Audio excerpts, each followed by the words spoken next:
Hello, everyone, and welcome to the Eastern Shore Undercover Podcast. Tonight, we start our political series where we invite a potential candidate who is running for various elected positions onto the show, and we talk about what they will bring to the table if elected and how they plan on basically earning your vote. Today, we have a very special guest and someone who is running for the Wicomico County Board of Education District 7, Ms. Kenisha Le'Cole.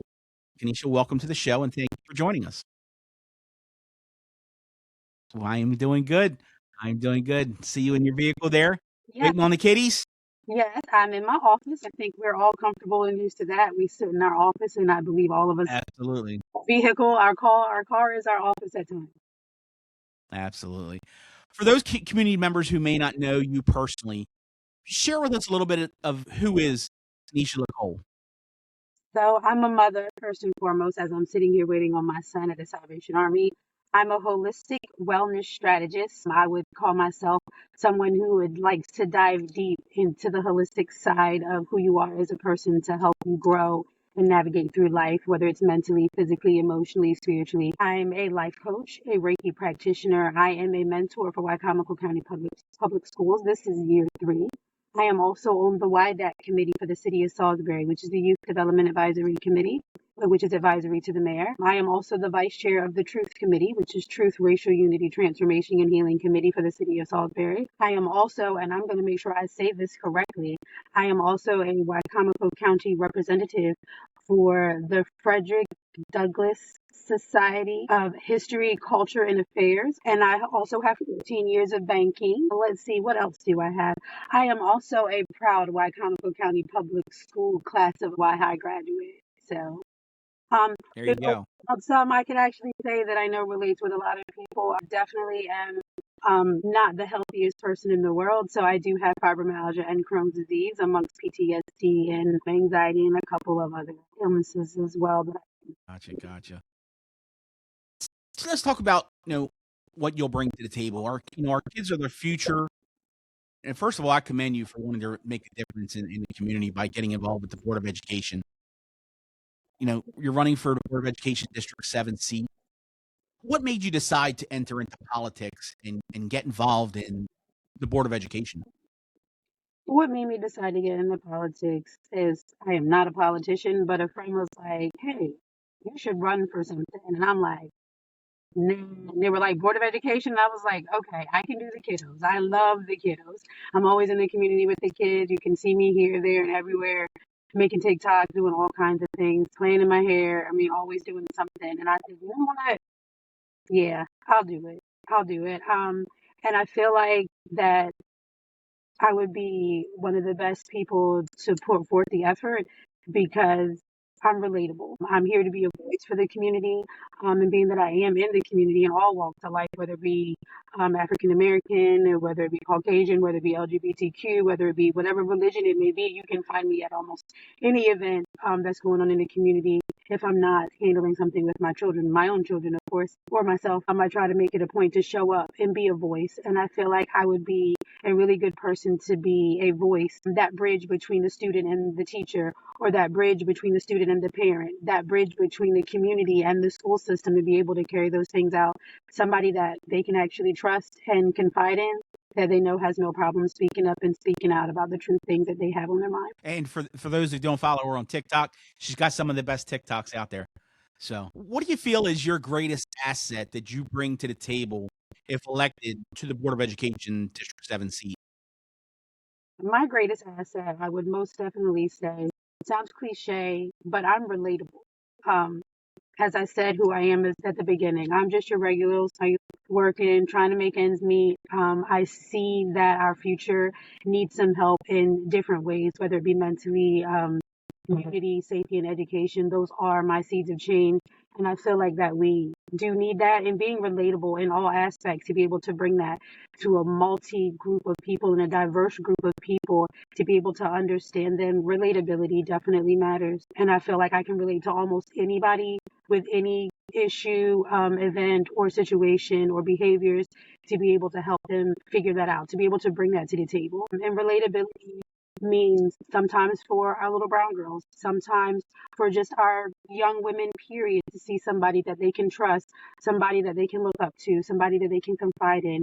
And for our youth of all ages, whether it be LGBTQ, male or female, somebody that, like I said, that they can trust and be relatable to and say, hey, I have something on my mind. I need to speak up. This doesn't feel right. Can we look at this policy? Can we look at something? Being relatable to the community means a lot. Yeah. In your opinion, what do you think is the biggest issue facing our school systems here in Wicomico County right now? I believe that one of our biggest issues facing our school system right now is mental health. And that boils down to a lot, which does include my seeds of change because mental health involves a lot, which is actually two things. So mental health and safety, but you can't be quite safe if the mental health of our children and our staff aren't met. We have to get down to the bottom of wondering or trying to figure out why things are happening the way that they are happening. What are they mad about? Why are they doing these things? What are they acting out for? And why are they using these behaviors? What abilities do they actually have? Can we act on that versus the behavior that they're giving? Try to figure out the solutions of what's going on. So the mental health of what's going on in our children, our staff, and our students and our community, our biggest thing is mental health and safety to me. And I feel like that all plays a part because if the mental health isn't right, we're going to continue to have safety issues, unity issues, education issues if we do not get that under control. I appreciate that. And I agree with you. I think that in this area, I think we're lacking mental health facilities. We're lacking mental health help. Somebody needs help. Being a large page like we are, about once a week we get somebody to come on the page and they'll say, I need help. And unfortunately, 988, the number, the text or whatever the number, there's not always someone there to answer that phone. And I didn't know that until last week. We were dealing with a young lady who messaged us and said she was having some family issues and she was at the end of her rope. And I talked with her for probably about 45 minutes to an hour. And there was just no one there to help her. And I was like, it was so heartbreaking to know that they put these numbers out there, but there's no one there to help them when they really actually need it. Right. So, Can you now, speaking of the school system, now, can you imagine if she's a mother, right? And say she's got children in the home, she's calling and asking for help. The next day, these children still have to go to school, right? yes. So then we're Yeah. wondering why little Johnny's hacking out and throwing chairs. Safety, right? But we truly don't know that mom was having a hard time getting up with somebody that night before. You know what I mean? And you were her Yes. only hope that particular time. But getting down to the bottom of things is what I really truly feel like will be a very beneficial thing for our community and our school system as a whole. Because like I said, go back to that. How do we know she doesn't have children that weren't hearing her cry that same particular night? How do we know those children ate?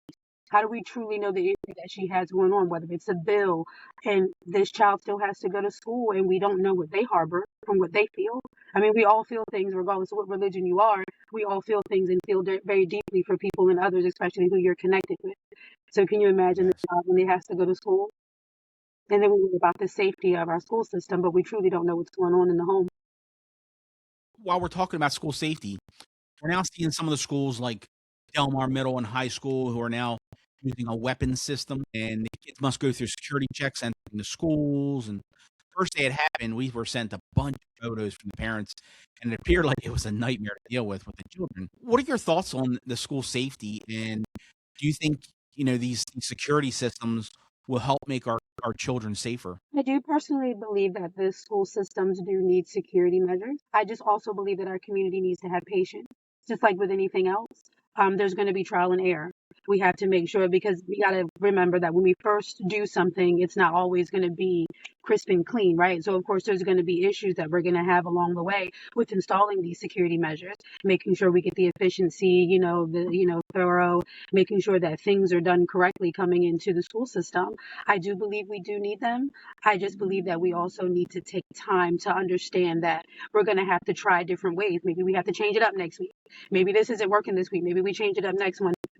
If we can have patience to be able to look at these systems and say, hey, until we get it together, this is for the safety of our children. It is 2026 right now. So things are not the same when we were going to school and I graduated in 03.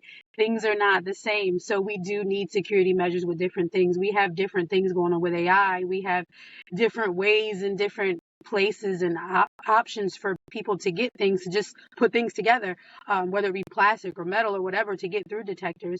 So we just need to be patient, I do believe. But yes, we do need security measures. But I do know that takes funding. So being able to, like, we can, and another thing that I say is I know sometimes our school systems, and we get grants and funding and all that and all those things. But if we truly want what we want, if we can fund youth sporting events, we can fund our school systems. We can do fundraisers where our community can fund our school systems as well. And I don't see a problem with that. And I think that's not done enough as well. We can step up to support our sports and, things of that nature, and, different extracurricular activities. We can step up to help fund our school systems for the safety of our children. Oftentimes, more lately than ever, we're hearing about large fights in the schools. When this happens, it disrupts time for learning, and it puts a lot of people in jeopardy, from teachers to staff to even innocent students who are watching in the hallways. We get these videos sent to us all the time. Fighting in school has been around since I was in school in the 90s. But again, here lately, it seems like it's becoming more and more common. In your opinion, what, if anything, can be done to prevent some of this stuff from happening in the school? That goes back to restorative justice. So mental health. I'm a firm believer that we look at our children's behaviors and not their abilities. So we act off how they behave and not the abilities that they have. Looking at each case by case when it comes to children doing different things, or the events or the behaviors that they're involved in that are causing these actions that are making things unsafe for our school system and people feeling uncomfortable. We need to look at, as I said before, the mental health side of it. We need to get solutions. We need to get to the bottom of it. Sometimes we don't even realize these kids are just hungry. You know what I mean? And we all know when we don't eat right and we don't eat healthy, what happens? I mean, and we're adults and we're still not perfect. And we also have to remember that these children are from elementary to high school. And I'm 41 and I'm still not perfect with my mental health. And I'm clearly sure that not all adults are. So we have to be able to learn and modify what goes on restoratively, like meditation and art therapy and things of that nature, getting to the bottom of what actually is happening with these children and our youth. Like I said, I'm 41 and still can't manage perfectly. You know what I mean? No one can. How do we expect our elementary school and middle school and high schoolers, and don't forget puberty is involved. We also have to think with babies, right? So we also have to think of these things that we have also helped display and give an issue to with our own community as a whole. And collectively, we all at home with our children on laptops. For school systems, we have to learn to grow with society as well. So mental health and restorative practice and restorative justice for our school systems, I think, will definitely be able to help us, because we need solutions to figure out why we're going through the things that we're going through, for these kids to be so angry or for fights to even happen. Sometimes as a mentor, some of the things are just so small and so petty. As I tell my kids, clock in other people's tea and mind your own and stop crashing out. Like, sometimes it's just the smallest thing. It's just the littlest things that I can look at my mentees and be like, really though? You know what I mean? Like, are you really worried about this? That's why when I mentor, I am really big on self-love and empowerment.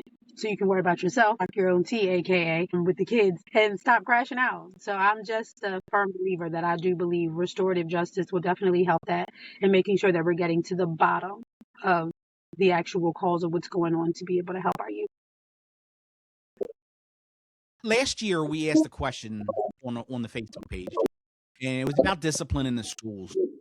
Some believe in school suspension. Others feel that there should be home suspension. In other places, people believe that kids should be expelled. Where do you stand on school discipline policies?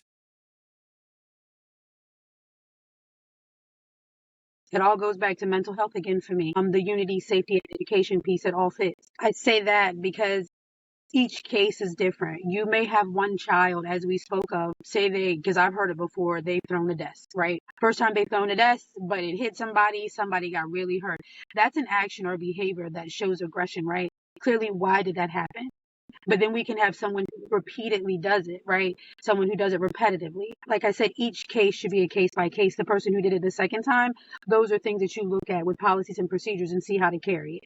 I also believe that when it comes to suspensions and disciplinary actions, we also need to start involving parents more, making them well and more informed of what's going on. I know everything's not going to be perfect, but giving them more options and different ways to be there, maybe adding Zoom options or something like that, or giving more because we use talking points here in Wicomico County, maybe doing something like, if you're really going to be an active parent, at least be able to download the app and have that go to you where you see your child has this one issue. We need to address this.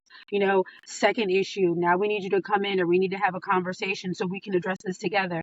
Like I said, I'm really big on solutions. So I believe that every case should be a case by case basis depending on what's going on, because we truly don't know what's going on. That could be the first time that it's ever happened for someone, and maybe it was just an outburst or a cry for help, and we truly don't know what it is.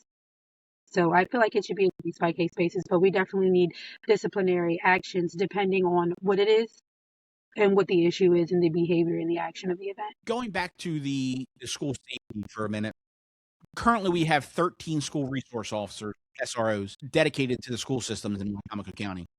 We have 25 schools in total. That means there's 12 schools without an SRO at any given time. SROs are not cheap, but the safety of our children, in my opinion, should be priceless. What are your opinions on the SRO program, and do you think the SROs should be in every school, including elementary and middle schools? I do believe that we need SROs in our school systems to give that extra help sometimes for some who can be disruptive or just need to have that presence, because sometimes we don't have that presence in our household or on the streets or around us to be able to have that slight bit of fear or discernment to say, hey, maybe I shouldn't do that. But I do not believe that we should use them in elementary schools. I say we don't need them in elementary schools because we are not giving proper representation of our law enforcement by putting them in elementary schools. To me, in my personal opinion, I believe that we are giving them the thought process of prison mentality. We do not need those in the school system in elementary school, in my personal opinion. I believe we should be able to look at our youth at that young age and be able to help them without having an officer handcuff them or send them to mental institutions. They're young. Can you imagine the mental health process and what we're doing to those children in elementary school? And then we wonder when they're put on meds. And then we also wonder why later on, when they're 18 years old, we have an opioid epidemic. Well, it started when they were younger, right? Because we're trying to find a problem instead of getting to the solution. As I said, going back to mental health. So I'm really big on solution based with our mental health. It really makes a difference. Let's flip the page for a minute and let's talk about teacher retention here in Wicomico County. What are your thoughts on the teacher retention and overall morale within the education system here in Wicomico County? Being in the school system myself, one thing that I can say for sure about teacher retention is making sure our teachers feel safe, heard, and they don't have to feel like that they can't live their lives. So I am a firm believer that I have heard multiple times that they get retaliated against from doing certain things. Like they're like can't even really voice their own opinion. Like we are voicing our opinions right now on how we feel, just as you do on your page. Well, teachers get retaliated against and they're not allowed to do those. But I'm a firm believer that we're teaching our students our First Amendment rights, but we're not allowed to speak our First Amendment rights as teachers and staff, right? And then you get retaliated against because of what you posted. I do believe that we should be able to be humans. We should be able to be teachers and staff and still live our lives without being guarded or harped on by a social media warrior from the school system that's monitoring your page. I believe that will give them a sense of safety, peace, and, familiarity with others versus feeling like they have to be cut off from the world because they're a teacher. I'm not saying we should be on Facebook or social media posting the wrong thing. That is not what I'm saying. What I'm saying is we should be able to live our lives in the school system. You should be able to do as you normally would if you're going to go out and have fun with a couple of friends. You shouldn't be judged for doing those things. I also believe, like, when it comes to safety. So once we get that familiarity part with the school systems, with the retention within our school system, I believe that we need to make sure that all teachers feel like that they have someone that they can talk to as well. Teachers need mental health resources as well. Our teachers are dealing with students who have lost loved ones. Our teachers are dealing with losing their students themselves, losing their own family members, their own life issues. Their teachers are here going through the same thing that parents are going through, and we still expect them to teach our children and give them the best education. They need mental health resources as well, and to be able to feel comfortable doing those things. Also, I believe that we should use more community partners to make our teachers feel more comfortable in the school system, like using our sororities and fraternities within our school systems and our colleges, showing our kids diversity, showing our kids that we have other people out here that look like them, talk like them, and act like them. You know what I mean? Make them feel comfortable in the school system, so these people can say, "Hey, I think I might want to come teach here." You know what I mean? Getting different mentors in the school system, like I think I see something. There's little things like that that I feel that would help our teacher retention as well, making them feel safe. Like I said, going back to my muse, which is mental health, unity, safety, and education, it all plays a part, whether it's students, staff, community. Tell the voters in District 7 about a difficult decision you've made, whether it be in your professional life or your community life, and how that experience prepared you to serve on the Wicomico County Board of Education District 7. One of the easiest things that I can go to is my health. So we were chronically ill. I have fibromyalgia and Crohn's disease. Those are the two that I battle with the most. There was a point in time in my life where I literally fought for my life with Crohn's. I lost over 100 pounds, lost some teeth, lost some hair. The resilience, the power, the push, just to make sure that I'm there for myself, learning that I needed to be there for myself, made me realize that I'm the perfect candidate because I'll never give up. I'll never give up on our students. I'll never give up on our staff. I'll never give up on our community because I need to be here for us. And I feel like I'm the best candidate to do that. As I said before, I'm relatable on all aspects. I get it. I'm a mom, and just one of the hardest things that I've ever been through is battling my life. So if I can battle my life, I can battle some policies and procedures, some mouth, and some riffraff and people talking and things of that nature to do what is best for our community as a whole. Good. So let's talk about the budget. The state of Maryland is very questionable, and there's a rumor that there may be some cuts to each county with the school system and the budgets. If that happens, how would you prioritize spending in Wicomico County Public School if funding is limited due to the cuts that could possibly be coming in the future? I would definitely focus on extracurricular activities for our youth and things that are going to help our youth thrive and our staff when it comes to the mental health, because it plays a key part in making sure that things are done safely, appropriately, and thorough. So if we are still, once again, focused on mental health, we can make sure that those extracurricular activities are still there so we don't have as many disciplinary issues the next, within the months ahead or things of that nature. So we're keeping our children active, making sure that our staff has mental health things that that they're involved in, that they can get to. I would definitely keep the sports, things of that nature. Making sure, like I said, extracurricular activities, things to make sure that we have all the restorative practices, things that involve mental health, things that involve things that are very conscious and aware of making sure that our staff is appropriately trained for times where funding is cut, that we can still appropriately feel mentally safe and sane to still teach our children and our youth, and for our children to still come to school and feel safe. And that, like I said, involves our mental health. I'm really big on that. Good. Board members often face pressure from parents, from staff, from political groups. Can you give an example or of a decision when you would be willing to stand against public pressure if you believed it was best for the student? An example. I love everybody, so I'm gonna go with my LGBT community. I love everybody, and with our youth, I am a firm believer that our youth deserve to be treated as such. Like I said before, they're human just like us. So let them try to figure themselves out. Our job is to teach them, not to tell them who to be. So we need to be, I would definitely stand up for our LGBTQ community, children and youth, letting them know that They have somebody who cares. They have somebody who literally believes in the love they have for within themselves. And I do know sometimes children change their mind, but that's not our place to do that. We're supposed to be teaching and giving our children the history of the United States, of our country. We're supposed to be teaching them math. We're supposed to be teaching them English. We're supposed to be teaching them science, not telling them who to be. So I would definitely stand up for that and let people know that our children have a voice. They don't deserve to be treated any differently than anyone else because it's something that someone else chooses to believe differently. We can all agree to disagree. Like, we can agree to disagree. I don't have to like everything you say, but we can be cordial and calm. And being able to do that and having our children feel safe, I also believe that standing up for that right, for them to feel safe in our community and school system as a whole, will teach our other youth how to be respectful and responsible to others. So we don't have to worry about the safety of our community and our school system at all. So the LGBTQ plus community, I would definitely say I would stand up for. I have no problem. I need to hire you for my page, because if I could just get people to understand that we can all agree to disagree, I would have a lot less headaches. So, Agree to disagree is just definitely a thing. You just gotta let it go. Just be quiet. yes.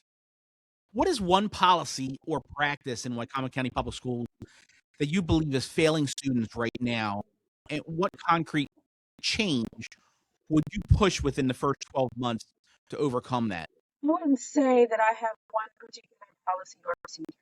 If you have been following me, my big thing is mental health. So I would like to look at the small things from being in the school system, like actually walking in the school system and seeing what is going on in the classrooms. Those small things, those are the small things that I believe that we should be doing as a school system. Pop-ups. We want our parents to be more involved too, right? Why can't our board members be more involved? I would love to do pop-ups. Just pop in the school system to see what's going on, to see how everything is running and working, what needs to be changed, what needs to be fixed. Who feels uncomfortable and why? Like, sit down and talk to me. I feel like having a voice in for the community as a whole, that's including our students, staff, the community, like I said, as a whole, that's including the bus drivers, everybody. It's the little things for me. So it's not just one thing. I believe it's the little things. There's sometimes we've all heard the story of too many chiefs not enough Indians. So sometimes there are too many chiefs in too many different places when some things can be just one way. So it's not confusing. Giving too many people authority over certain things when it comes to small policies and procedures when it should just be across the board. Little things can be looked at. Like I said, I don't know all of them. I'm pretty sure there's a bunch of them, but I'm really focused on within the first 12 months really is to make sure that everybody feels heard, feels like they have a voice, and feel like they can talk to our board and say, hey, fix this, and not feel retaliated, to feel safe within our school system, to feel like they have a place to come to, and not feel like they're being pressured to come to work because today I gotta go to work. Teachers and staff and students to feel that way. We have a report card. The school system has a report card. And going off that report card, we should have our students and staff to feel safe to come to the schools. Last question. What metrics would you use to define success for a board member? Would you say test scores or graduation rates, career readiness, or something else? What do you feel shows board members being successful? I'm gonna go back to the report card. The report card requires a couple of different things, like attendance, things of that nature, MCAT, so testing, those kind of things, enrollment, different things that demographics, what else, and the graduation rate. So different things like that, having those things come up so our report card grade comes up would definitely be a defining moment for me. Because if you're safe, if your mental health, so going back to the muse, my seeds of change, which is the muse, so going back to the muse, if your mental health feels, if you feel okay mentally, your enrollment's going to be good, demographics are going to be good, your attendance is going to be good. If your unity in the school system feels good, right? All of those things will come up. If the safety feels good within your school system, all of those things will come up. And giving them proper education for their graduation rates, when all of those things come up, like I do believe our report card grades come up. So my big thing for me is to make sure that we're actually tackling the little small things, the mental health, community safety, and education piece, regardless of whether it can be big or small. But we don't know until you actually talk and have the voice of the people. You can't just be one thing. We need a collective. So I believe my big thing will be to make sure that we get our report card right. That's the last question I have. Anything that we left out that you want to add and let the voters know about Kenisha Le'Cole? I would say vote for me, Kenisha Le'Cole, Wicomico County Board of Education, District 7. I'm your real, raw, uncut, loving, non-political person just here for love, guidance, support, grounding, loving on the kiddos, loving on moms and dads, loving on the teachers, loving on the community.